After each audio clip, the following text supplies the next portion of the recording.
ਸਤਿ ਸ਼੍ਰੀ ਅਕਾਲ। ਤੁਸੀਂ ਜੁੜੇ ਹੋਏ ਹੋ ਪੰਜਾਬੀ ਰੇਡੀਓ USA ਦੇ ਨਾਲ ਤੇ ਮੈਂ ਹਾਂ ਪ੍ਰਵੀਨ ਸ਼ਰਮਾ ਲੈ ਕੇ ਹਾਜ਼ਰ ਹਾਂ ਪ੍ਰੋਗਰਾਮ ਖਬਰ ਤੇ ਨਜ਼ਰ। ਖਬਰ ਤੇ ਨਜ਼ਰ ਪ੍ਰੋਗਰਾਮ ਦੇ ਵਿੱਚ ਕਈ ਅਹਿਮ ਤੇ ਕਈ ਖਾਸ ਖਬਰਾਂ ਨੂੰ ਲੈ ਕੇ ਚਰਚਾ ਕਰਨ ਦੇ ਲਈ ਜੁੜ ਚੁੱਕੇ ਨੇ ਪੰਜਾਬ ਤੋਂ ਸੀਨੀਅਰ ਪੱਤਰਕਾਰ, ਉੱਘੇ ਲੇਖਕ ਅਤੇ ਸਰਗਰਮ ਸਮਾਜਿਕ ਕਾਰਕੁਨ ਦੀਪਕ ਸ਼ਰਮਾ ਚਨਾਰਥਲ ਜੀ। ਸ਼ਰਮਾ ਜੀ, ਸਤਿ ਸ਼੍ਰੀ ਅਕਾਲ। ਸਵਾਗਤ ਹੈ ਜੀ ਪੰਜਾਬੀ ਰੇਡੀਓ USA ਤੇ। ਸਤਿ ਸ਼੍ਰੀ ਅਕਾਲ ਪ੍ਰਵੀਨ ਜੀ, ਸਾਰੇ ਦਰਸ਼ਕਾਂ ਨੂੰ, ਸਰੋਤਿਆਂ ਨੂੰ ਪਿਆਰ ਭਰੀ ਸਤਿ ਸ਼੍ਰੀ ਅਕਾਲ। ਸਤਿ ਸ਼੍ਰੀ ਅਕਾਲ ਜੀ। ਪ੍ਰੋਗਰਾਮ ਦੇ ਵਿੱਚ ਅੱਗੇ ਵਧਣ ਤੋਂ ਪਹਿਲਾਂ ਧੰਨਵਾਦ ਕਰਦੇ ਚਲੀਏ ਸਪਾਂਸਰਸ ਦਾ, ਜਿਹੜੇ ਜ਼ਰੀਆ ਬਣਦੇ ਨੇ ਇਹਨਾਂ ਪ੍ਰੋਗਰਾਮਾਂ ਨੂੰ ਤੁਹਾਡੇ ਤੱਕ ਪਹੁੰਚਾਉਣ ਦੇ ਲਈ। ਖਾਲਸਾ ਇੰਸ਼ੋਰੈਂਸ ਏਜੰਸੀ ਵਾਲੇ, ਜਿਨ੍ਹਾਂ ਤੋਂ ਤੁਸੀਂ ਹਰ ਤਰੀਕੇ ਦੀ ਇੰਸ਼ੋਰੈਂਸ ਲੈ ਸਕਦੇ ਹੋ। ਇੰਸ਼ੋਰੈਂਸ ਬਾਰੇ ਪਤਾ ਕਰਨ ਦੇ ਲਈ ਇਹਨਾਂ ਦਾ ਨੰਬਰ ਹੈ 468-272-2500। ਇਹ 1992 ਤੋਂ ਲਗਾਤਾਰ ਇੰਸ਼ੋਰੈਂਸ ਬਿਜ਼ਨਸ ਦੇ ਵਿੱਚ ਸ਼ਾਨਦਾਰ ਸੇਵਾਵਾਂ ਦੇ ਰਹੇ ਨੇ ਤੇ ਅਮਰੀਕਾ ਭਰ ਦੇ ਵਿੱਚ ਇੰਸ਼ੋਰੈਂਸ ਕਰਦੇ ਨੇ। ਓਬਾਮਾ ਕੇਅਰ, ਮੈਡੀਕੇਅਰ ਜਾਂ ਫਿਰ ਕਵਰਡ ਕੈਲੀਫੋਰਨੀਆ ਬਾਬਤ ਪਾਲਿਸੀ ਕਰਵਾਉਣ ਦੇ ਲਈ, ਸਲਾਹ ਲੈਣ ਦੇ ਲਈ ਅੱਜ ਹੀ ਕਾਲ ਕਰੋ 468-272-2500 ਤੇ। ਟਰਕੀਅਨ ਇਮੀਗ੍ਰੇਸ਼ਨ ਲਾ ਫਰਮ ਵਾਲੇ ਜੇ ਟਰਕੀਆਣਾ, ਟੋਨੀ ਟਰਕੀਆਣਾ ਦੇ ਨਾਲ ਤੁਸੀਂ US ਇਮੀਗ੍ਰੇਸ਼ਨ ਬਾਬਤ ਕੋਈ ਵੀ ਸਲਾਹ ਕਰਨੀ ਹੈ, ਕੋਈ ਵੀ ਸਵਾਲ ਪੁੱਛਣਾ ਤੇ ਇਹਨਾਂ ਦਾ ਨੰਬਰ ਹੈ 4159090503। Gurdeep Singh Birdi Clovis, Mandeep Singh San Jose, Onkar Singh Fresno, Mandeep Singh San Jose ਤੇ Gurnam Singh Antelope, Jarnail Singh Seattle, Mandeep Dhillon Yuba City, Lali Singh Grewal Fremont ਤੋਂ। ਇਹਨਾਂ ਸਾਰੇ ਹੀ ਸਪਾਂਸਰਸ ਦਾ ਬਹੁਤ ਬਹੁਤ ਧੰਨਵਾਦ। ਤੇ ਜੇਕਰ ਤੁਸੀਂ ਵੀ ਪੰਜਾਬੀ ਰੇਡੀਓ USA ਦੇ ਇਹਨਾਂ ਪ੍ਰੋਗਰਾਮਾਂ ਨੂੰ ਸਪਾਂਸਰ ਕਰਨਾ ਚਾਹੁੰਦੇ ਹੋ ਤਾਂ ਸਟੂਡੀਓ ਦਾ ਨੰਬਰ ਹੈ 468-272-5200। ਅੱਜ ਦਾ ਇਹ ਖਬਰ ਤੇ ਨਜ਼ਰ ਪ੍ਰੋਗਰਾਮ ਸਾਲ 2026 ਦੀ 2 ਮਾਰਚ ਦਾ ਪ੍ਰੋਗਰਾਮ ਹੈ ਤੇ ਦਿਨ ਅੱਜ ਸੋਮਵਾਰ ਹੈ। ਖਬਰਾਂ ਦੇ ਵੱਲ ਆਈਏ ਤੇ ਸ਼ੁਰੂਆਤ ਕਰੀਏ ਸ਼ਰਮਾ ਜੀ ਇਸ ਟਾਈਮ ਦੀ, ਜੋ ਕੌਮਾਂਤਰੀ ਪੱਧਰ ਤੇ ਘਟਨਾਵਾਂ ਵਾਪਰ ਰਹੀਆਂ ਨੇ। ਦੁਨੀਆ ਤੀਜੇ ਵਿਸ਼ਵ ਯੁੱਧ ਵੱਲ ਨੂੰ ਧੱਕੀ ਜਾ ਰਹੀ ਹੈ, ਉਸ ਵੱਲ ਨੂੰ ਵੱਧ ਰਹੇ ਹਾਂ ਅਸੀਂ, ਜਾਂ ਫਿਰ ਇਹ ਸਿਰਫ ਹੈਂਕੜ ਦੀ ਜੰਗ ਹੈ ਜੀ? ਪ੍ਰਵੀਨ ਜੀ, ਸਾਡੇ ਦਰਸ਼ਕ, ਸਾਡੇ ਸਰੋਤੇ ਜੀ ਇਸ ਘਟਨਾਕ੍ਰਮ ਤੋਂ ਅਪਡੇਟ ਨੇ ਕਿ ਪਿਛਲੇ 4 ਦਿਨਾਂ ਤੋਂ ਜਿਸ ਤਰ੍ਹਾਂ ਜੰਗ ਵਾਲੀ ਸਥਿਤੀ ਬਣੀ ਹੋਈ ਆ, ਇਜ਼ਰਾਈਲ ਦੇ ਰਾਹੀਂ ਅਮਰੀਕਾ ਨੇ ਜਿਸ ਤਰ੍ਹਾਂ ਅਟੈਕ ਕੀਤਾ ਈਰਾਨ ਦੇ ਉੱਤੇ, ਜੀ ਜੀ, ਤੇ ਉਸ ਦੀ ਚਪੇਟ ਦੇ ਵਿੱਚ ਹੁਣ ਹੋਰ ਕਈ ਮੁਲਕ ਆਉਂਦੇ ਜਾ ਰਹੇ ਨੇ। ਪਲ ਪਲ ਸਥਿਤੀ ਬਦਲਦੀ ਹੈ। ਤੁਸੀਂ ਜੇ ਹੁਣ ਗੱਲ ਕਰੋਗੇ ਤੇ 2 ਮਿੰਟ ਬਾਅਦ ਸਾਡੇ ਸਰੋਤੇ ਹੈ ਨਾ ਅਗਲਾ ਅਪਡੇਟ ਦੇਖਣਗੇ ਤਾਂ ਕੁਝ ਨਵਾਂ ਕੁਝ ਹੋਏਗਾ। ਸੋ ਲਗਾਤਾਰ ਹਾਲਾਤ, ਮਤਲਬ ਕਦੇ ਉਹਦੇ ਜੈਟ ਡੇਗ ਲਏ, ਕਦੇ ਉਹਦੇ ਜਹਾਜ਼ ਨੂੰ ਅੱਗ ਲੱਗੀ, ਕਦੇ ਉਹਨੇ ਇਸ ਤੇਲ ਵਾਲੀ ਕੰਪਨੀ ਤੇ ਹਮਲਾ ਕਰਤਾ, ਲਗਾਤਾਰ ਸੇ ਜੀ। ਪਰ ਸਭ ਤੋਂ ਵੱਡਾ ਸਵਾਲ ਇਹਦੇ ਵਿੱਚ ਇਹ ਹੈ ਕਿ ਇਸ ਟੈਕਨੋਲੋਜੀ ਦੇ ਯੁੱਗ ਦੇ ਵਿੱਚ ਇਸ ਜਦੋਂ ਸਿਖਰ ਆਇਆ, ਅਸੀਂ ਕਹਿੰਦੇ ਹਾਂ ਕਿ ਅਸੀਂ ਤਕਨੀਕ ਦੇ ਮਾਹਰ ਆ, ਅਸੀਂ ਸੋਰਸ ਦੇ ਮਾਹਰ ਆ, ਅਸੀਂ ਵਿਗਿਆਨ ਦੇ ਮਾਹਰ ਆ, ਉਸ ਯੁੱਗ ਦੇ ਵਿੱਚ ਇਸ ਤਰ੍ਹਾਂ ਲੜਾਈ ਲੜ ਕੇ ਕੀ ਹਾਸਲ ਹੋ ਸਕਦਾ ਹੈ, ਕੀ ਜਿੱਤਿਆ ਜਾ ਸਕਦਾ ਹੈ ਜੀ? ਕੀ ਅੱਜ ਦੀ ਤਰੀਕ ਦੇ ਵਿੱਚ ਇਹ ਸੰਭਵ ਹੈ ਕਿ ਤੁਸੀਂ ਕਿਸੇ ਚੀਜ਼ ਨੂੰ, ਕਿਸੇ ਮੁਲਕ ਨੂੰ, ਕਿਸੇ ਖਿੱਤੇ ਨੂੰ ਕਬਜ਼ੇ 'ਚ ਲੈ ਲਓਗੇ,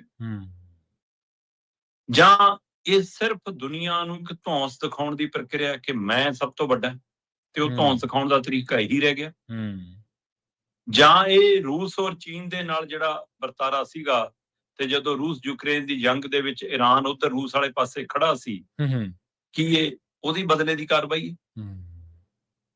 ਕੀ ਇਹ ਸਿਰਫ ਅਸਾਸਿਆਂ ਤੇ ਕਬਜ਼ੇ ਦਾ ਪਹਿਲੂ ਹੈ? ਚਾਹੇ ਉਹ ਤੇਲ ਹੋਵੇ, ਚਾਹੇ ਹੋਰ ਵਸਤਾਂ ਹੋਣ, ਇੰਜ ਕਿ ਜੇ ਉਹ ਮੁਲਕ ਸਾਡੇ ਕੰਟਰੋਲ 'ਚ ਤਾਂ ਸਾਰਾ ਕੁਝ ਸਾਡੇ ਕੰਟਰੋਲ 'ਚ। ਸਹੀ। ਕੀ ਇਹ ਉਹਦੀ ਕਵਾਇਦ ਹੈ ਜੀ? ਕੀ ਇਹ ਧੀਏ ਨੀ ਤੂੰ ਗੱਲ ਸੁਣ, ਨੂੰਹ ਨੀ ਤੂੰ ਕੰਨ ਕਰ, ਕਿ ਮੈਂ ਇੱਕ ਮੁਲਕ ਤੇ ਹਮਲਾ ਕਰ ਰਿਹਾ ਤੇ ਬਾਕੀ ਸਾਰਿਆਂ ਲਈ ਵੀ ਇਹ ਨੇ? ਕਿਉਂਕਿ ਇਹਦੇ ਵਿੱਚੋਂ ਸਮਝਣ ਵਾਲਾ ਨੁਕਤਾ ਤਾਂ ਹੈਗਾ ਕਿ ਕਿੰਨੇ ਹੀ ਮੁਲਕ ਉਹ ਜਿਹੜੇ ਅਮਰੀਕੀ ਕਾਰਵਾਈ ਨੂੰ ਕਾਜਾ ਪੱਟੀ ਵਾਲੇ ਮਾਮਲਿਆਂ ਤੇ ਗਲਤ ਦੱਸ ਰਹੇ ਸੀ, ਹੁਣ ਚੁੱਪ ਨੇ। ਤੋ ਇਸ ਲਈ ਇਹਦੇ ਅਰਥ ਬਹੁਤ ਗਹਿਰੇ ਨੇ। ਬਿਲਕੁਲ। ਹਾਂ, ਇੰਨਾ ਜ਼ਰੂਰ ਹੈ ਕਿ ਟਰੰਪ ਨੂੰ ਆਪਣੇ ਹੀ ਮੁਲਕ ਦੇ ਅੰਦਰ ਕਈ 1-2 ਮੇਅਰਾਂ ਵੱਲੋਂ ਤਾਂ ਸਿੱਧੀ ਚੁਣੌਤੀ ਮਿਲ ਗਈ ਹੈ, ਤੇ ਟੈਰਿਫ ਵਾਲੇ ਮਾਮਲੇ 'ਚ ਉਸਨੂੰ ਅਦਾਲਤ ਵੱਲੋਂ ਮਤਲਬ ਕਿ ਕਟਹਿਰੇ 'ਚ ਲਿਆ ਗਿਆ। ਸਹੀ ਗੱਲ। ਪਰ ਇਹ ਸਾਰਾ ਵਰਤਾਰਾ ਜੋ ਅੱਜ ਅਜੋਕੀ ਸਥਿਤੀ ਬਣੀ ਹੋਈ ਆ, ਮਤਲਬ 500 ਤੋਂ ਵੱਧ ਮੌਤਾਂ ਹੋ ਚੁੱਕੀਆਂ ਨੇ, ਹਜ਼ਾਰਾਂ ਤੋਂ ਵੱਧ ਲੋਕ ਜ਼ਖਮੀ ਨੇ, ਸਕੂਲ ਤਬਾਹ ਹੋ ਗਏ, ਤੇਲ ਕੰਪਨੀਆਂ ਤਬਾਹ ਹੋ ਗਈਆਂ, ਟੈਂਕਰ ਤਬਾਹ ਹੋ ਗਏ, ਹਜ਼ਾਰਾਂ ਲੋਕ ਵੱਖ-ਵੱਖ ਮੁਲਕਾਂ ਦੇ ਫਸੇ ਹੋਏ ਨੇ। ਹੁਣ ਇਹ ਤਾਂ ਹੋਏਗਾ ਨੀਗਾ ਕਿ ਹਾਂ ਜੀ ਸਾਡੀ ਮਤਲਬ ਕਿ ਕਿਹੜੀ ਕੰਟਰੀ ਨਾਲ ਸਹੀ ਹੈ ਤੇ ਕਿਹੜੀ ਨਾਲ ਵਿਗੜੀ ਹੋਈ ਹੈ, ਇਸ ਲਈ ਉਹ ਯਾਤਰੂ ਸੁਰੱਖਿਅਤ ਰਹਿਣਗੇ ਤੇ ਦੂਏ ਨਹੀਂ ਰਹਿਣਗੇ, ਏਦਾਂ ਤਾਂ ਹੋਣਾ ਨੀਗਾ। ਮਿਜ਼ਾਈਲ ਦੇ ਉੱਤੇ ਲਿਖ ਕੇ ਤਾਂ ਬਾਹਰ ਨਹੀਂ ਹੋਣਾ ਕਿ ਹਾਂ ਆਹ ਕੰਟਰੀ ਵਾਲੇ ਨੂੰ ਛੱਡ ਲਈ ਤੇ ਇਹਨਾਂ ਨੂੰ ਕਰ ਲਈ, ਹੈ ਨਾ। ਇਸ ਲਈ ਮੁਸੀਬਤ ਤਾਂ ਸਾਰੇ ਨੇ ਜੀ। ਪਰ ਜਿਹੜਾ ਪਹਿਲੂ ਇਹਦੇ ਵਿੱਚੋਂ ਇੱਕ ਹੋਰ ਵੇਖਣ ਪਰਖਣ ਵਾਲਾ ਉਹ ਇਹ ਹੈ ਕਿ ਟਰੰਪ ਜਿਸ ਸਥਿਤੀ 'ਚ ਹੈਗੇ ਨੇ, ਇਹ ਸਥਿਤੀ ਨੂੰ ਅਗਾਂਹ ਵੱਧ ਕੇ ਉਹ ਕਿਹੜੇ ਹੋਰ ਮੁਲਕਾਂ ਨੂੰ ਆਪਣੇ ਨਾਲ ਰੱਖ ਪਾਉਂਦੇ ਨੇ ਜਾਂ ਕਿਹੜੇ ਉਹਨਾਂ ਸਾਹਮਣੇ ਆ ਪਾਉਂਦੇ ਨੇ। ਜੀ। ਕੀ ਇਸ ਸਥਿਤੀ ਦੇ ਵਿੱਚ ਸਾਰੇ ਮੁਲਕ ਇਸ ਜੰਗ ਵੱਲ ਨੂੰ ਜਾਣ ਲਈ ਤਿਆਰ ਨੇ? ਕਿ ਸਾਰੇ ਮਾਨਸਿਕ ਤੌਰ ਤੇ ਜਿਹੜੇ ਹੁਣ ਵਿੱਚ ਵੀ ਹੈਗੇ, ਚਾਹੇ ਕੁਵੈਤ ਵਿੱਚ ਆ ਰਿਹਾ ਹੈ, ਚਾਹੇ ਦੁਬਈ UAE ਪ੍ਰਭਾਵਿਤ ਹੋ ਰਿਹਾ ਸਾਰਾ ਹੈ, ਚਾਹੇ ਸਾਰੀਆਂ ਅਰਬ ਕੰਟਰੀਆਂ ਦੇ ਹਵਾਲੇ ਨਾਲ ਦੇਖ ਲਈਏ, ਇੱਕ ਵਾਰ ਇਹਦੇ ਵਿੱਚੋਂ ਫਿਰ ਸੀਆ ਸੁੰਨੀ ਵਾਲੀ ਲਾਈਨ ਗੂੜੀ ਹੋਣ ਲੱਗ ਪਈ ਹੈ। ਜੀ ਜੀ ਹੈ ਨਾ, ਕਿ ਤੁਸੀਂ ਉਸ ਪਾੜੇ ਵੱਲ ਨੂੰ, ਉਹ ਕਹਿੰਦੇ ਜੀ ਅਸੀਂ ਉਹਨਾਂ ਦਾ ਮੁਖੀ ਤੇ ਉਹਦੇ ਆਗੂ ਮੁਕਾ ਤੇ, ਇਰਾਨ ਕਹਿੰਦਾ ਅਸੀਂ ਇਜ਼ਰਾਈਲ ਦੇ ਉਹਦੇ ਤੇ ਹਮਲਾ ਕਰਕੇ ਉਹ ਨਾਲ ਆ ਜੀ, ਉਹ ਕਹਿੰਦੇ ਨਹੀਂ ਜੀ ਸੁਰੱਖਿਅਤ ਥਾਂ ਤੇ ਹੈ। ਸੋ ਬਹੁਤ ਦੁਵਿਧਾ, ਪਰ ਕੁੱਲ ਮਿਲਾ ਕੇ ਜਾਨੀ ਮਾਲੀ ਨੁਕਸਾਨ ਵੱਡਾ ਹੋ ਰਿਹਾ ਔਰ ਆਰਥਿਕ ਨੁਕਸਾਨ ਵੱਡਾ ਹੋ ਰਿਹਾ। ਤੇ ਇਹਦੇ ਵਿੱਚੋਂ ਜੇ ਅਸੀਂ ਤੀਸਰੇ ਵਿਸ਼ਵ ਯੁੱਧ ਦੀ ਆਪਾਂ ਗੱਲ ਕਰੀਏ ਕਿ ਕੀ ਤੀਸਰਾ ਵਿਸ਼ਵ ਯੁੱਧ ਹੀ ਇਹ ਹੋਣ ਜਾ ਰਿਹਾ, ਕਿਉਂਕਿ ਇਰਾਨ ਵੀ ਕਹਿੰਦਾ ਕਿ ਮੈਂ ਵੀ ਤਿਆਰ ਹਾਂ ਜੀ, ਮੈਂ ਵੀ ਨਹੀਂ ਪਿੱਛੇ ਹਟਦਾ ਜੀ, ਤੇ ਅਮਰੀਕਾ ਵੀ ਕਹਿੰਦਾ ਕਿ ਅਜੇ ਅਸਲੀ ਹਮਲਾ ਹੋਣਾ ਬਾਕੀ ਹੈ, ਟਰੰਪ ਕਹਿੰਦਾ ਤਾਂ ਹੋਰ ਵੱਡਾ ਅਟੈਕ ਹੋਣਾ ਬਾਕੀ ਹੈ। ਸੋ ਇਹ ਸਾਰੀ ਸਥਿਤੀ ਭਿਆਨਕ ਦੌਰ ਵੱਲ ਲੈ ਕੇ ਜਾ ਰਹੀ ਹੈ। ਅੱਜ ਦੀ ਤਰੀਕ ਦੇ ਵਿੱਚ ਸਾਰੇ ਮੁਲਕਾਂ ਦਾ ਆਪਸੀ ਕਨੈਕਸ਼ਨ ਹੈ, ਕਿਸੇ ਨਾ ਕਿਸੇ ਰੂਪ ਚ ਤਾਰਾਂ ਜੁੜੀਆਂ ਨੇ। ਸੋ ਇਸ ਲਈ ਇਹ ਕਹਿਣਾ ਕਿ ਹਾਂ 4 ਮੁਲਕਾਂ ਦੀ ਲੜਾਈ ਹੈ 2 ਮੁਲਕਾਂ ਦੀ ਨਹੀਂ, ਇਹ ਉਹ ਖਤਰਨਾਕ ਹੈ। ਵੈਸੇ ਆਪਾਂ ਅਕਸਰ ਜਦੋਂ ਜੰਗ ਵਾਲੀ ਸਥਿਤੀਆਂ ਆਉਂਦੀਆਂ ਤਾਂ ਲਾਈਨਾਂ ਬਹੁਤ ਦੁਹਰਾਈਆਂ ਜਾਂਦੀਆਂ ਕਿ ਜੰਗ ਕੀ ਮਸਲਿਆਂ ਦਾ ਹੱਲ ਕਰੇਗੀ, ਜੰਗ ਤਾਂ ਖੁਦ ਇੱਕ ਮਸਲਾ ਹੈ ਨਾ, ਪਰ ਇਹ ਲਾਈਨਾਂ ਬੋਲੀਆਂ ਪੜੀਆਂ ਜਾਂਦੀਆਂ, ਜਦੋਂ ਕਰਨੀ ਤੇ ਆਉਂਦੀ ਹੈ ਤਦ ਕੋਈ ਨਹੀਂ ਇਹਨੂੰ ਬਚਦਾ। ਸੋ ਇਸ ਲਈ ਇਹ ਇਕੱਲਾ ਟਰੰਪ ਦੇ ਲਈ ਜਾਂ ਈਰਾਨ ਦੇ ਲਈ ਜਾਂ ਇਜ਼ਰਾਈਲ ਦੇ ਲਈ ਮਸਲਾ ਨਹੀਂ ਹੈ, ਇਹ ਕੁੱਲ ਦੁਨੀਆ ਦੇ ਲਈ ਇਹ ਵੱਡਾ ਮਸਲਾ ਹੈ। ਇਹਦੇ ਉੱਤੇ ਗੰਭੀਰਤਾ ਨਾਲ ਮੰਥਨ ਕਰਨ ਦੀ ਲੋੜ ਹੈ, ਨਹੀਂ ਤਾਂ ਤੀਸਰੇ ਵਿਸ਼ਵ ਯੁੱਧ ਦੀ ਸ਼ੁਰੂਆਤ ਵਜੋਂ ਇਹਨੂੰ ਦੇਖਣਾ ਪਏਗਾ ਜੀ। ਅਗਲੀ ਗੱਲ ਇਸੇ ਵਰਤਾਰੇ ਦੇ ਵਿੱਚੋਂ ਕਰ ਲਈਏ ਇੱਕ ਪਹਿਲੂ ਦੇ ਬਾਰੇ, ਕਿ ਇਸ ਜੰਗ ਦੇ ਵਿੱਚ ਈਰਾਨ ਇਕੱਲਾ ਪੈ ਗਿਆ ਜਾਂ ਕੋਈ ਪਰਦੇ ਪਿਛਲੀ ਸਥਿਤੀ ਜਾਂ ਕੂਟਨੀਤੀਆਂ ਹੋਰ ਨੇ ਇਸ ਵੇਲੇ ਕੌਮਾਂਤਰੀ ਪੱਧਰ ਤੇ ਜੋ ਚਰਚਾਵਾਂ ਚੱਲ ਰਹੀਆਂ ਨੇ ਉਹਨਾਂ ਪਿੱਛੇ ਕਹਾਣੀ ਕੋਈ ਹੋਰ ਹੈ ਜੀ? ਦੇਖੋ, ਇਹਦੇ ਵਿੱਚ ਤਾਂ ਕੋਈ ਦੋ ਰਾਏ ਨਹੀਂ ਕਿ ਈਰਾਨ ਇਸ ਮੌਕੇ ਲੜਾਈ ਦੇ ਮੈਦਾਨ 'ਚ ਇਕੱਲਾ ਨਜ਼ਰ ਆ ਰਿਹਾ ਜੀ, ਸਿੱਧੇ ਰੂਪ ਦੇ ਵਿੱਚ ਤਾਂ। ਖਾਸ ਕਰਕੇ ਜਿਹੜੀ ਸਭ ਤੋਂ ਵੱਡੀ ਇਹ ਦੇਖੀ ਜਾ ਰਹੀ ਸੀ ਕਿ ਜਦੋਂ ਈਰਾਨ ਨਿਸ਼ਾਨੇ ਤੇ ਆਇਆ ਤਾਂ ਚੀਨ ਤੇ ਰੂਸ ਉਹਦੇ ਸੱਜੇ ਖੱਬੇ ਖੜੇ ਹੋਣਗੇ, ਉਹ ਸਿੱਧੇ ਰੂਪ 'ਚ ਨਹੀਂ ਆਏ। ਸਿੱਧੇ ਰੂਪ 'ਚ ਹੋਣ ਮਤਲਬ ਕਿਹਾ ਜਾ ਰਿਹਾ ਜੀ ਕਿ ਰੂਸ ਤਾਂ ਆਪ ਯੂਕਰੇਨ ਦੀ ਜੰਗ 'ਚ ਝੋਕਿਆ ਹੋਇਆ, ਨਹੀਂ ਇਹ ਨਿਰਾ ਬਹਾਨਾ ਫਿਰ ਜੇ ਏਦਾਂ ਹੈ ਨਾ। ਤੇ ਜੇ ਤੁਸੀਂ ਸਿਰਫ ਇਹ ਕਹਿ ਕੇ ਕਿ ਜੀ ਅਮਰੀਕਾ ਨੇ ਹਮਲਾ ਕਰਤਾ ਹੈ, ਗਲਤ ਹੈ ਜੀ, ਇੰਜ ਨਹੀਂ ਕਰਨੀ ਚਾਹੀਦੀ ਸੀ ਕਾਰਵਾਈ ਜੀ, ਇਹ ਕਹਿ ਕੇ ਡੰਗ ਪਾ ਰਹੇ ਹੋ, ਫਿਰ ਇਹਦਾ ਮਤਲਬ ਤੁਸੀਂ ਉਹਦੇ ਨਾਲ ਉਵੇਂ ਨਹੀਂ ਖੜ ਰਹੇ। ਜਿੱਥੋਂ ਤੱਕ ਭਾਰਤ ਨਾਲ ਰਿਸ਼ਤਾ, ਤਾਂ ਈਰਾਨ ਦੀ ਤਾਂ ਸਾਡੀ ਬੋਲੀ, ਪਹਿਰਾਵਾ, ਖਾਣ ਪੀਣ ਬਹੁਤ ਕੁਝ ਮਿਲਦਾ, ਕਾਫੀ ਕੁਝ ਸਾਡਾ ਨੈਣ ਨਕਸ਼ ਜਿਵੇਂ ਦੀ ਗੱਲ ਕੀਤੀ, ਸਾਡੇ ਚਿੰਨ੍ਹ, ਸਾਡੇ ਪ੍ਰਤੀਕ, ਸਾਡਾ ਅੰਦਾਜ਼, ਸਾਡਾ ਉਚਾਰਨ, ਬਹੁਤ ਕੁਝ ਹੈ, ਬਹੁਤ ਕੁਝ। ਸਹੀ।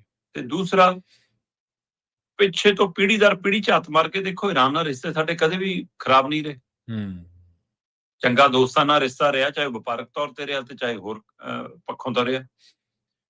ਪਰ ਹੁਣ ਵਾਲੀ ਨੀਤੀ ਦੇ ਵਿੱਚ ਆ ਕੇ ਬਹੁਤ ਕੁਝ ਬਦਲਿਆ ਹੋਇਆ ਜੀ। ਬਿਲਕੁਲ। ਸੋ ਉਹ ਸਥਿਤੀ ਦੇ ਵਿੱਚ ਹੁਣ ਸਾਡਾ ਉਹਦੇ ਨਾਲ ਕਾਰੋਬਾਰੀ ਵੀ ਰਿਸ਼ਤਾ ਟੁੱਟਿਆ ਹੋਇਆ ਲਗਭਗ, ਤੇ ਰੂਸ ਤੇ ਉੱਤੋਂ ਵੀ ਅਸੀਂ ਕਾਰੋਬਾਰੀ ਤੌਰ ਤੇ ਦੂਰ ਹੁੰਦੇ ਜਾ ਰਹੇ ਹਾਂ। ਚੀਨ ਨਾਲ ਸਾਡੀ ਹੈ ਨਾ ਇਕਨੋਮਿਕਲੀ ਜੰਗ ਚੱਲਦੀ ਆ।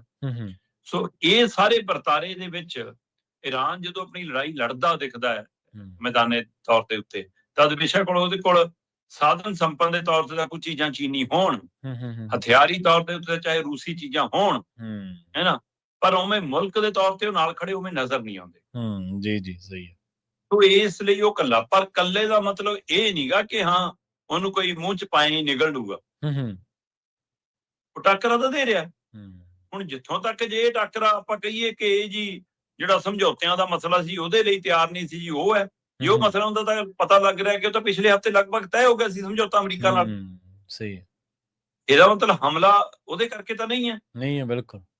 ਕੀ ਇਹ ਇਜ਼ਰਾਈਲ ਤੇ ਈਰਾਨ ਦੀ ਆਪਸੀ ਖਿੱਚੋਤਾਣ ਦੇ ਵਿੱਚੋਂ ਹਮਲਾ ਨਿਕਲ ਰਿਹਾ? ਕੀ ਉਸ ਖਿੱਚੋਤਾਣ ਨੂੰ ਅਮਰੀਕਾ ਆਪਣੇ ਤੱਕ ਲੈ ਗਿਆ? ਕੀ ਇਹ ਤੇਲ ਦੇ ਕੰਟਰੋਲ ਦੀ ਉਹ ਲੜਾਈ ਹੈ? ਸਹੀ ਹੈ। ਸੋ ਇਹਦੇ ਕਈ ਪਹਿਲੂ ਨੇ, ਪਰ ਈਰਾਨ ਨੇ ਜਿੱਥੇ ਇੱਕ ਪਾਸੇ ਗੱਲਬਾਤ ਤੋਂ ਇਨਕਾਰ ਕੀਤਾ, ਉਹ ਕਹਿੰਦਾ ਕਿ ਅਸੀਂ ਤਾਂ ਜੀ ਹੁਣ ਲੜਾਈ ਲਈ ਤਿਆਰ ਆ, ਇਹਦਾ ਮਤਲਬ ਉਸ ਕੋਲ ਜਾਣਕਾਰੀ ਸੀ ਕਿ ਜੰਗ ਹੋਣ ਵਾਲੀ ਹੈ। ਸਹੀ ਹੈ। ਤੇ ਇਸ ਲਈ ਉਹ ਤਿਆਰ ਬਰ ਤਿਆਰ ਸੀ। ਤੇ ਜੇ ਹੁਣ ਕੁਵੈਤ ਚ ਗਿਰ ਰਹੇ ਨੇ, ਕਹਿੰਦੇ ਜੀ 3 ਜੈਟ ਗਿਰ ਗਏ ਜੀ, ਆ ਗਿਰ ਗਏ, ਜੋ ਕਹਿੰਦੇ ਨਹੀਂ ਜੋ ਤਾਂ ਫਰੈਂਡਲੀ ਗਿਰੇ ਜੀ, ਜੋ ਮਰਜ਼ੀ ਕਹੋ, ਪਰ ਦੁਨੀਆ ਦੇਖ ਰਹੀ ਆ ਜੀ। ਫਿਰ ਦੂਸਰਾ ਇਹਦੇ ਵਿੱਚ ਇੱਕ ਨੁਕਤਾ ਹੋਰ ਦੇਖਣ ਵਾਲਾ, ਜੇ ਇਜ਼ਰਾਈਲ ਤੇ ਅਮਰੀਕਨ 에ਅਰਬੇਸ ਤੋਂ ਹਮਲੇ ਹੋ ਰਹੇ ਨੇ ਤੇ ਅਮਰੀਕਨ 에ਅਰਬੇਸ ਦੇ ਉੱਤੇ ਈਰਾਨ ਦੇ ਵੀ ਹਮਲੇ ਹੋ ਰਹੇ ਨੇ, 6 ਚੋਂ 4 ਦੇ ਉੱਤੇ ਉਹਦੇ ਸਿੱਧੇ ਹਮਲੇ ਨੇ।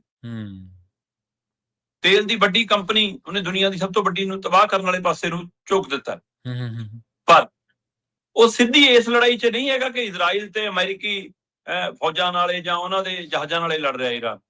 ਮੈਨੂੰ ਲੱਗਦਾ ਕਿ ਉਹਨੇ ਰਾਜਨੀਤਿਕ ਪੈਂਤੜਾ ਬਦਲਿਆ। ਤੁਸੀਂ ਝਾਤ ਮਾਰ ਕੇ ਦੇਖੋ ਕਿ ਉਹਨਾਂ ਮੁਲਕਾਂ ਤੇ ਈਰਾਨ ਦੇ ਹਮਲੇ ਸਾਹਮਣੇ ਆ ਰਹੇ ਨੇ ਜਿਹੜੇ ਮੁਲਕ ਅਮਰੀਕਾ ਦੀ ਹਮਾਇਤ 'ਚ ਨੇ। ਸਹੀ ਹੈ। ਇੱਕ ਤਾਂ ਇਹ ਸੀਗਾ ਕਿ ਈਰਾਨ ਜਾਂ ਈਰਾਨ ਦੀ ਮਿੱਤਰ ਮੰਡਲੀ ਅਮਰੀਕਾ ਕੋਲ ਜਾਂਦੀ ਕਿ ਮਹਾਰਾਜ ਰੋਕੋ ਲੜਾਈ ਜੀ, ਅਸੀਂ ਤਬਾਹ ਹੋ ਜਾਾਂਗੇ। ਹੁਣ ਉਲਟਾ ਅਮਰੀਕਾ ਦੀ ਮਿੱਤਰ ਮੰਡਲੀ ਅਮਰੀਕਾ ਕੋਲ ਜਾ ਕੇ ਰੋਕੂ ਕਿ ਸਾਡੇ ਤੇ ਹਮਲੇ ਹੋ ਰਿਹਾ, ਅਸੀਂ ਕਿਉਂ ਅੱਗ ਲੱਗੀ ਆ ਸਾਡੇ, ਰੋਕੋ। ਸੋ ਕੀ ਈਰਾਨ ਨੇ ਇੱਕ ਨਵਾਂ ਤਰੀਕਾ ਅਪਣਾਇਆ ਇਸ ਦੇ ਵਿੱਚ? ਜੀ ਜੀ। ਕਿ ਉਸਨੇ ਦੁਨੀਆ ਦੇ ਸਰਪੰਚ ਨੂੰ ਵੀ ਚੁਣੌਤੀ ਦੇ ਦਿੱਤੀ ਆ। ਸੋ ਇਸ ਲਈ ਇਹ ਬਹੁਤ ਵਰਤਾਰਾ। ਬੇਸ਼ੱਕ ਕਿਹਾ ਜਾ ਰਿਹਾ ਕਿ ਉੱਥੇ ਖਾਮੇਨਈ ਦੀ ਕਾਰਵਾਈ ਤੋਂ ਲੋਕ ਦੁਖੀ ਸੀ ਜੀ, ਉਹਦੇ ਤਰੀਕੇ ਤੋਂ ਲੋਕ ਅੱਕੇ ਹੋਏ ਸੀ। ਮੈਂ ਕਹਿੰਦਾ ਕੁਝ ਹੋਵੇ ਅਗਲਿਆਂ ਦੇ ਮੁਲਕ ਦੀ ਮਸਲਾ ਜੀ। ਉਹ ਇਹ ਕਿਹਨੇ ਅਧਿਕਾਰ ਦਿੱਤਾ ਕਿ ਦੂਏ ਦੇ ਮੁਲਕ 'ਚ ਵੜ ਕੇ ਤੁਸੀਂ ਇੰਜ ਵਾਰ ਕਰੋ? ਜੀ ਸਹੀ ਹੈ। ਇਹ ਤਰੀਕਾ ਕਰਤਾ ਫਿਰ ਧੌਂਸ ਵਾਲਾ ਹੈ ਨਾ। ਜਾਂ ਤਾਂ ਉੱਥੋਂ ਦੇ ਲੋਕ ਜਾਗਣ, ਲੋਕ ਆਪਣਾ ਨੁਮਾਇੰਦਾ ਬਦਲਣ, ਲੋਕ ਆਪਣੀ ਲੜਾਈ ਲੜਨ ਉੱਥੇ ਦੇ। ਤੇ ਇਸ ਲਈ ਇਹ ਭਿਆਨਕ ਦੌਰ ਦੁਨੀਆ ਨੂੰ ਆਪਣੇ ਲਪੇਟੇ 'ਚ ਲੈਂਦਾ ਜਾ ਰਿਹਾ। ਜਿਹੜੇ ਸਵਿਰਦ ਲੋਕ ਗੱਲਾਂ ਕਰਦੇ ਨੇ ਚੈਨਲਾਂ ਟੈਲੀਵਿਜ਼ਨਾਂ ਤੇ ਆ ਕੇ ਇਹਨਾਂ ਦੇਸ਼ ਦੇ ਨਾਮ ਰਾਸ਼ਟਰ ਦੇ ਨਾਮ ਸੰਦੇਸ਼ ਦੇਣ ਲੱਗਿਆ, ਉਹ ਥੋੜੀ ਜਿਹੀ ਗੰਭੀਰਤਾ ਨਾਲ ਮੱਥੇ ਨੂੰ ਹੱਥ ਮਾਰਨ ਕਿ ਲੜਾਈਆਂ ਦੇ ਵਿੱਚੋਂ, ਰਾਖ ਦੇ ਵਿੱਚੋਂ ਕਦੇ ਜ਼ਿੰਦਗੀ ਨਹੀਂ ਲੱਭਦੀ ਹੁੰਦੀ। ਬਿਲਕੁਲ ਜੀ। ਨਾਲੇ ਜਿਹੜੇ ਇਹ ਲੋਕ ਨੇ, ਵੈਸੇ ਤਾਂ ਇਹ ਬਹੁਤ ਪਹਿਲਾਂ ਇਸ ਗੱਲ ਦਾ ਦਾਅਵਾ ਕਰਦੇ ਹੁੰਦੇ ਸੀਗੇ ਕਿ ਅਸੀਂ ਜੰਗ ਰੋਕਤੀ, ਐਡਾਂ ਵੀ ਚਲਾਉਂਦੇ ਹੁੰਦੇ ਸੀ, ਪਾਪਾ ਮੋਦੀ ਨੇ ਜੰਗ ਰੁਕਵਾ ਦੀ ਪਾਪਾ। ਸੋ ਜੰਗਾਂ ਰੋਕਣ ਵਾਲੀਆਂ ਗੱਲਾਂ ਆਪਦੇ ਮਣੀਪੁਰ 'ਚ ਤਾਂ ਇਹਨਾਂ ਤੋਂ ਕੁਝ ਹੁੰਦਾ ਨਹੀਂ ਗਾ, ਉੱਥੇ ਤਾਂ ਕੋਈ ਰੋਕਿਆ ਨਹੀਂ ਜਾਂਦਾ। ਤੇ ਵਿਸ਼ਵ ਗੁਰੂ ਸ਼ਬਦ ਜਿਹੜਾ ਨਾ, ਉਹ ਇਕੱਲਾ ਲਾਉਣ ਨਾਲ ਵਿਸ਼ਵ ਗੁਰੂ ਨਹੀਂ ਹੁੰਦਾ। ਵਿਸ਼ਵ ਦੇ ਵਿੱਚ ਵੱਡੀਆਂ ਘਟਨਾਵਾਂ ਜਾਂ ਮਨੁੱਖਤਾ ਦੇ ਬਾਰੇ ਜਿਹੜੀਆਂ ਚੀਜ਼ਾਂ ਵਾਪਰ ਰਹੀਆਂ ਨੇ, ਜਾਂ ਕਿਸੇ ਧੱਕੇਸ਼ਾਹੀ ਕਿਸੇ ਵੀ ਵਿਰੁੱਧ ਹੋ ਰਹੀ ਆ, ਉਹਦੇ ਤੇ ਸਟੈਂਡ ਲੈਣਾ ਪੈਂਦਾ। ਚੁੱਪ ਕੀਤੇ ਲੋਕਾਂ ਨੂੰ ਕੋਈ ਵਿਸ਼ਵ ਗੁਰੂ ਨਹੀਂ ਲਿਖਦਾ, ਨਾ ਇਤਿਹਾਸ ਲਿਖਦਾ, ਨਾ ਵਰਤਮਾਨ ਲਿਖਦਾ ਕਦੇ ਵੀ।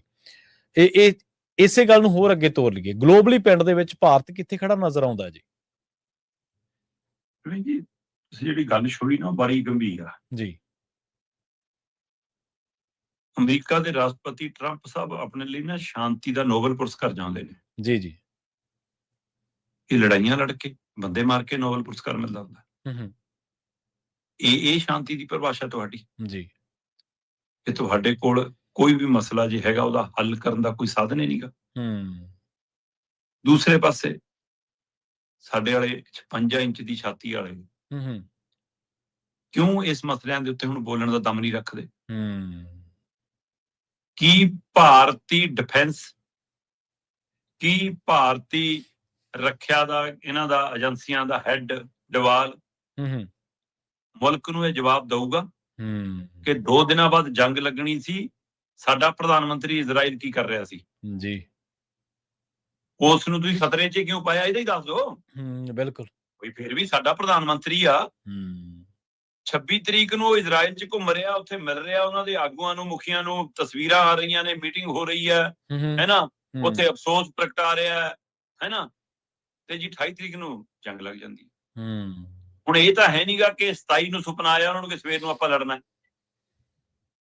ਜੇ ਈਰਾਨ ਤਿਆਰ ਹੈ, ਇਜ਼ਰਾਈਲ ਤਿਆਰ ਹੈ, ਅਮਰੀਕਾ ਤਿਆਰ ਹੈ, ਤੇ ਸਾਡੇ ਵਾਲਾ ਖੁਫੀਆ ਤੰਤਰ ਕਿੱਥੇ ਆ ਫਿਰ, ਜਿਹਨੂੰ ਇਹ ਜਾਣਕਾਰੀ ਨਹੀਂ ਸੀ? ਕਿਵੇਂ ਤੁਸੀਂ ਆਪਣਾ ਦੇਸ਼ ਦਾ ਮੁਖੀ ਏਦਾਂ ਉੱਥੇ ਭੇਜਤਾ? ਜਾਂ ਜਾਣਕਾਰੀ ਸੀ ਉਹ ਗਿਆ ਹੀ ਇਹੀ ਕੰਮ ਕਰਨ ਸੀ? ਕੀ ਉਹ ਅਮਰੀਕਾ ਦਾ ਦੂਤ ਬਣ ਕੇ ਗਿਆ ਸੀ? ਕੀ ਉਹ ਟਰੰਪ ਦਾ ਦੂਤ ਬਣ ਕੇ ਗਿਆ ਸੀ? ਕੀ ਉਹ ਦੁਨੀਆ ਨੂੰ ਔਰ ਈਰਾਨ ਨੂੰ ਇਹ ਕਹਿਣ ਗਿਆ ਸੀ ਕਿ ਅਸੀਂ ਹੁਣ ਤੇਰੇ ਨਾਲ ਨਹੀਂ ਇੱਧਰ?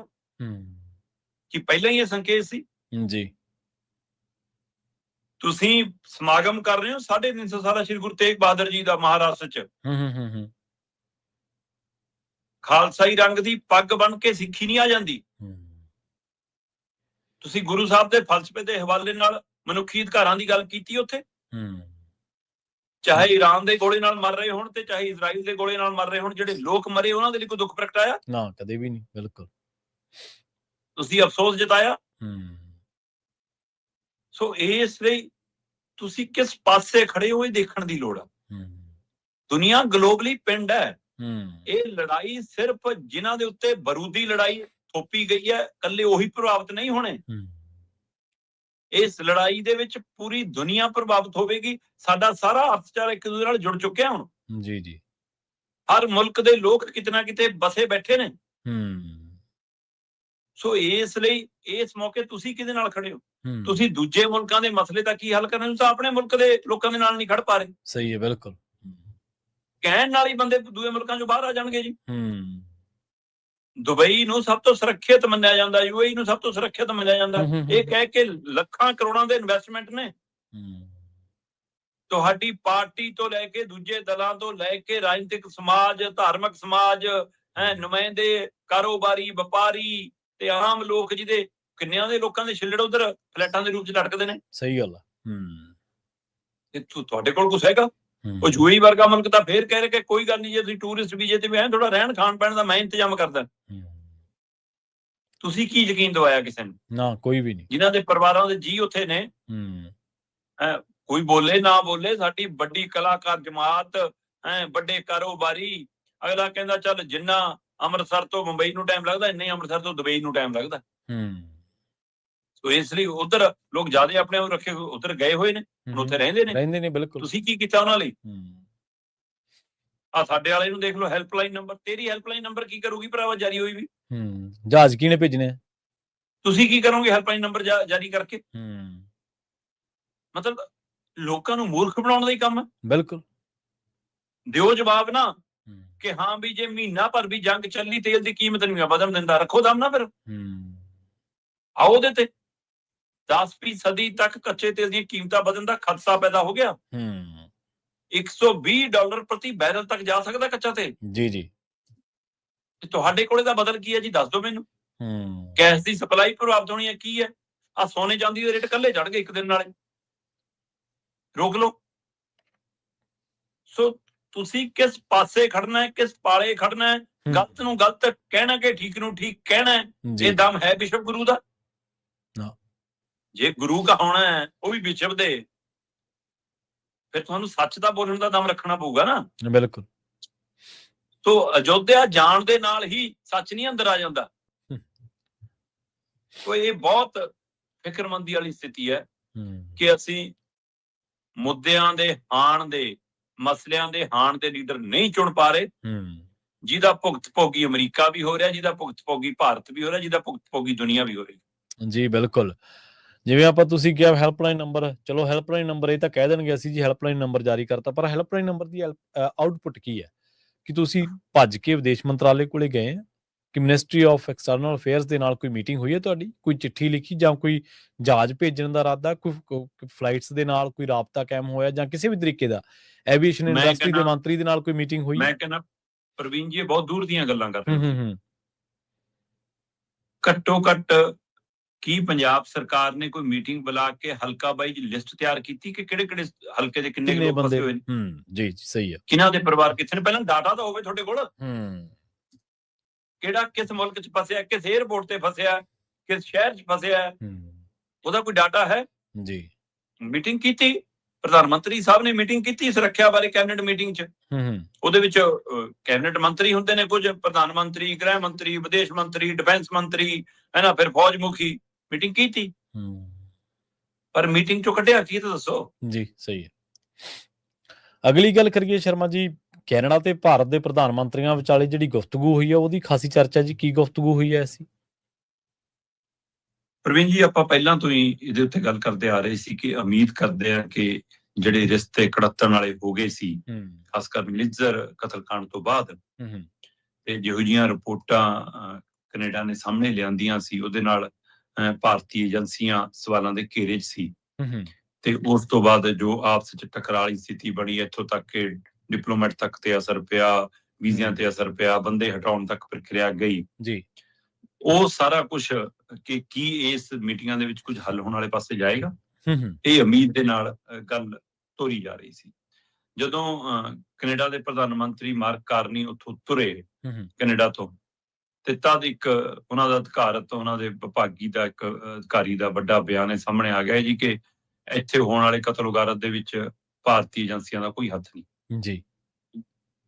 ਤੇ ਇਹਦੇ ਅਰਥ ਰਹੇਗੇ ਕਿ ਭਾਰਤ ਦੀ ਧਰਤੀ ਤੇ ਆਓ ਭਗਤ ਚਾਹੁੰਦੇ ਨੇ ਕੈਨੇਡਾ ਦੇ ਪ੍ਰਧਾਨ ਮੰਤਰੀ, ਇਸ ਲਈ ਉਹੀ ਜੀ ਬੋਲੀ ਬੋਲ ਕੇ ਜਾ ਰਹੇ ਨੇ। ਤੇ ਇਹਦੇ ਵਿੱਚੋਂ ਇਹ ਵੀ ਅੰਦਾਜ਼ੇ ਲਾਏ ਜਾ ਰਹੇ ਕਿ ਕੂਟਨੀਤਕ ਇਹ ਇੱਕ ਵਰਤਾਰਾ ਹੈ ਕਿ ਤਾਂ ਕਿ ਉੱਥੇ ਕੁਝ ਫੈਸਲੇ ਚੰਗੇ ਕਰਾ ਲਈਏ, ਬਾਅਦ ਚੋਂ ਬਾਕੀ ਗੱਲਾਂ ਦੇਖਾਂਗੇ।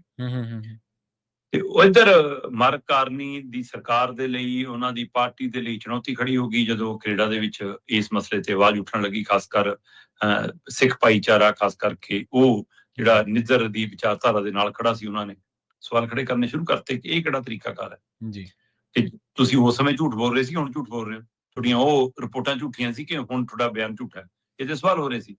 ਇੱਧਰ ਆਏ, ਦੋਵਾਂ ਮੁਲਕਾਂ ਦੇ ਪ੍ਰਧਾਨ ਮੰਤਰੀਆਂ 'ਚ ਮੁਲਾਕਾਤ ਹੋਈ, ਸਮਝੌਤੇ ਹੋ ਗਏ ਜੀ, ਯੂਰੇਨੀਅਮ ਲਵਾਂਗੇ ਜੀ, ਮਤਲਬ 7000 ਕਰੋੜ ਦਾ ਜੀ ਇੱਧਰੋਂ ਸਮਾਨ ਉੱਧਰ ਜਾਂਦਾ ਜੀ, 4800 ਕਰੋੜ ਦਾ ਉੱਧਰੋਂ ਆਉਂਦਾ ਜੀ, ਪਤਾ ਨਹੀਂ, ਮਤਲਬ ਬੜਾ ਕੁਝ ਚੱਲਿਆ ਅੱਗੇ ਹੈ ਨਾ ਇਹਨਾਂ ਦਾ, ਤੇ ਇੰਨਾ ਸਾਡਾ ਜੀ ਕਾਰੋਬਾਰ ਹੈ ਤਾਂ ਹੋਰ ਮਜ਼ਬੂਤ ਹੋਊਗਾ। ਮੈਂ ਕਹਿੰਦਾ ਚੰਗੀ ਗੱਲ, ਘੱਟੋ ਘੱਟ ਗੱਲਬਾਤ ਦੇ ਮੇਜ਼ ਤੇ ਆਉਣਾ ਚੰਗੀ ਗੱਲ ਹੈ। ਜੇ ਤੁਹਾਡੇ ਦੋਵਾਂ ਮੁਲਕਾਂ 'ਚ ਕੋਈ ਫਾਲਟ ਲਾਈਨ ਨੇ ਜਿਨ੍ਹਾਂ ਤੇ ਤੁਹਾਨੂੰ ਲੱਗਦਾ ਸਹਿਮਤੀ ਨਹੀਂ ਬਣ ਸਕਦੀ, ਉਹਨਾਂ ਨੂੰ ਪਰੇ ਰੱਖ ਕੇ ਜਿਨ੍ਹਾਂ ਦੀ ਸਹਿਮਤੀ ਬਣ ਰੱਖਦੀ ਹੈ ਪਹਿਲਾਂ ਉਹਨਾਂ ਤੇ ਅੱਗੇ ਵਧਣਾ ਚਾਹੀਦਾ ਜੀ। ਇਹ ਚੰਗੀ ਗੱਲ ਹੈ, ਇਹ ਦੋਵੇਂ ਮੁਲਕਾਂ ਲਈ, ਦੋਵੇਂ ਮੁਲਕਾਂ ਦੇ ਆਵਾਮ ਲਈ, ਖਾਸ ਕਰ ਜੇ ਆਪਾਂ ਆਪਣੇ ਭਾਈਚਾਰੇ ਦੇ ਹਵਾਲਾਂ ਦੇਖੀਏ, ਉਹਨਾਂ ਦੇ ਲਈ ਇਹ ਸਹਾਈ ਹੈ। ਪਰ ਜਿਹੜੀਆਂ ਨੁਕਤਿਆਂ ਦੇ ਉੱਤੇ ਪੇਚ ਫਸਿਆ, ਉਹ ਦੁਵਿਧਾ ਚੋਂ ਨਿਕਲਣ ਦੇ ਲਈ ਬੈਠਕ ਦਰ ਬੈਠਕ ਦੇ ਵਿੱਚ ਵੀ ਜਾਣਾ ਪੈਂਦਾ। ਸਹੀ ਹੈ। ਤੁਸੀਂ ਉਹਦੇ ਲਈ ਕੋਈ ਰਾਹ ਤਿਆਰ ਕੀਤਾ? ਨਾ। ਸਾਡੇ ਪ੍ਰਧਾਨ ਮੰਤਰੀ ਜੀ ਕਹਿ ਰਹੇ ਨੇ ਨਾ ਕਿ ਲੜਾਈ ਨਾਲ ਕੁਛ ਨਹੀਂ ਹੁੰਦਾ, ਸ਼ਾਂਤੀ ਨਾਲ ਮਸਲਾ ਹੱਲ ਹੁੰਦਾ, ਅੱਜ ਦੀ ਤਰੀਕ ਹਰ ਮਸਲਾ ਗੱਲਬਾਤ ਨਾਲ ਹੱਲ ਹੁੰਦਾ। ਕੈਨੇਡਾ ਤੋਂ ਲੈ ਕੇ ਆਪਣੇ ਗਵਾਂਢੀ ਮੁਲਕ ਨੇਪਾਲ, ਭੂਟਾਨ, ਸ਼੍ਰੀਲੰਕਾ, ਚੀਨ ਤੇ ਸਾਡੇ ਚੋਂ ਨਿਕਲਿਆ ਪਾਕਿਸਤਾਨ, ਉਸ ਸਮੇਂ ਗੱਲਬਾਤ ਕਿਉਂ ਰਾਹ ਭੁੱਲ ਜਾਂਦੀ ਹੈ?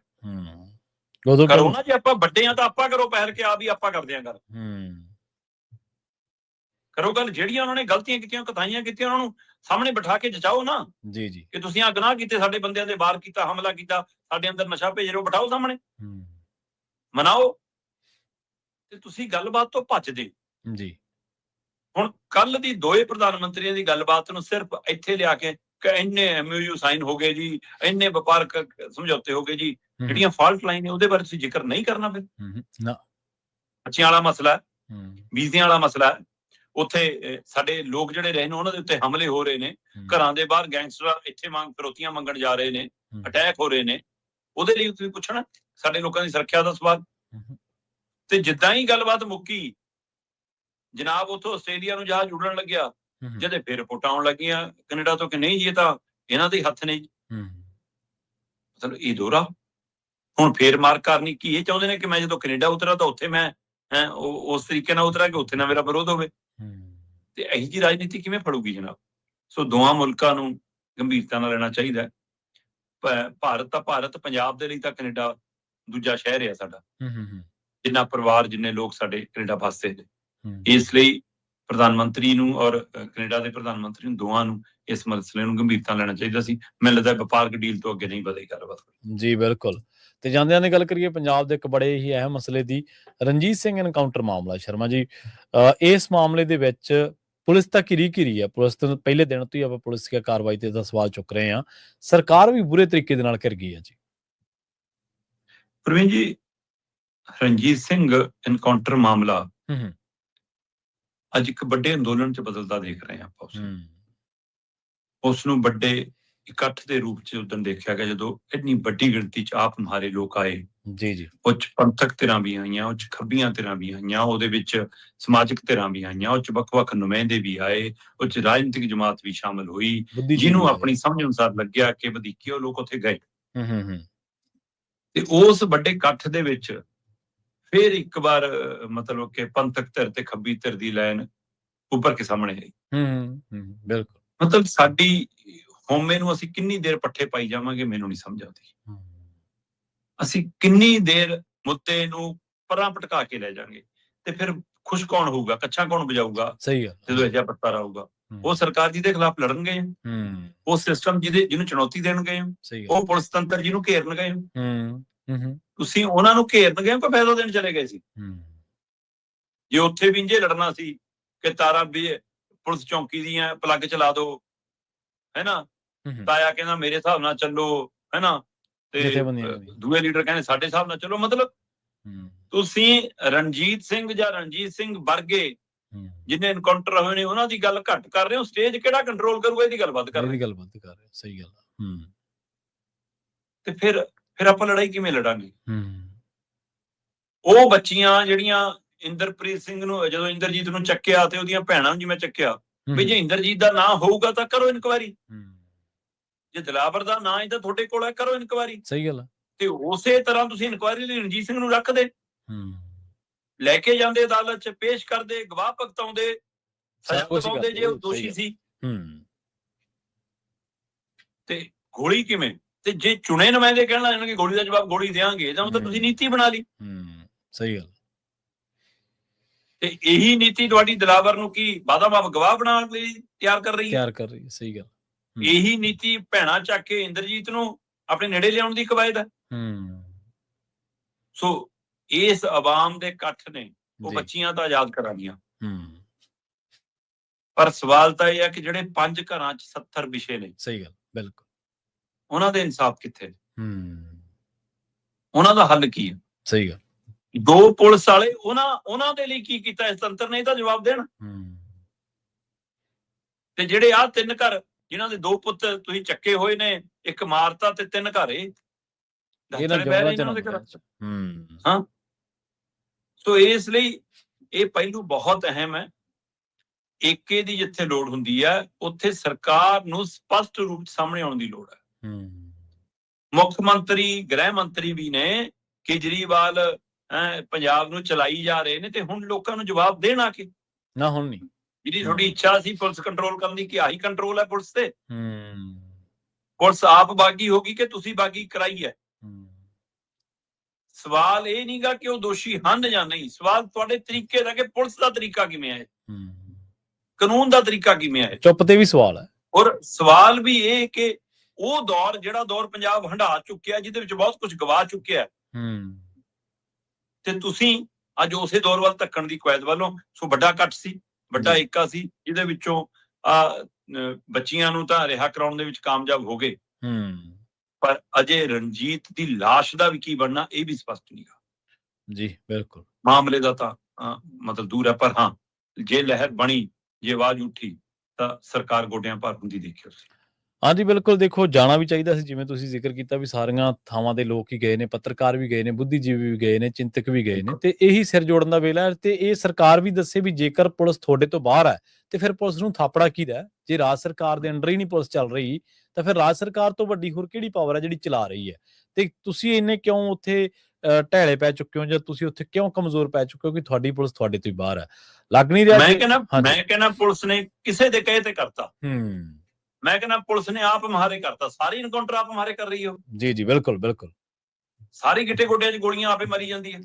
ਸਰਕਾਰ ਕਾਨੂੰਨ ਦਾ ਡਰ ਹੀ ਨਹੀਂ ਪੁਲਿਸ ਨੂੰ। ਜੇ ਸੁਖਵੀਰ ਲਈ ਅੱਜ ਤੱਕ ਸਵਾਲ ਖੜਾ ਵੈਬਲ ਬਰਗਾੜੀ ਵਾਲਾ, ਅਣਪਛਾਤੀਆਂ ਗੋਲੀਆਂ ਵਾਲਾ, ਤਾਂ ਤੁਹਾਡੇ ਲਈ ਵੀ ਇਹ ਸਵਾਲ ਹੁਣ ਸਾਰੀ ਉਮਰ ਲਈ ਖੜੇ ਰਹਿਣਗੇ। ਬਿਲਕੁਲ ਖੜਾ, ਬਿਲਕੁਲ ਜੀ। ਤੇ ਦੂਜੀ ਗੱਲ, ਸਵਾਲ ਤਾਂ ਵੱਡਾ ਇਹ ਹੈ ਕਿ ਜੇ ਹੋ ਗਿਆ ਸਾਰਾ ਕੁਝ, ਤੁਸੀਂ ਇਨਕੁਆਇਰੀ ਕਿਉਂ ਨਹੀਂ ਕਰਾਉਂਦੇ?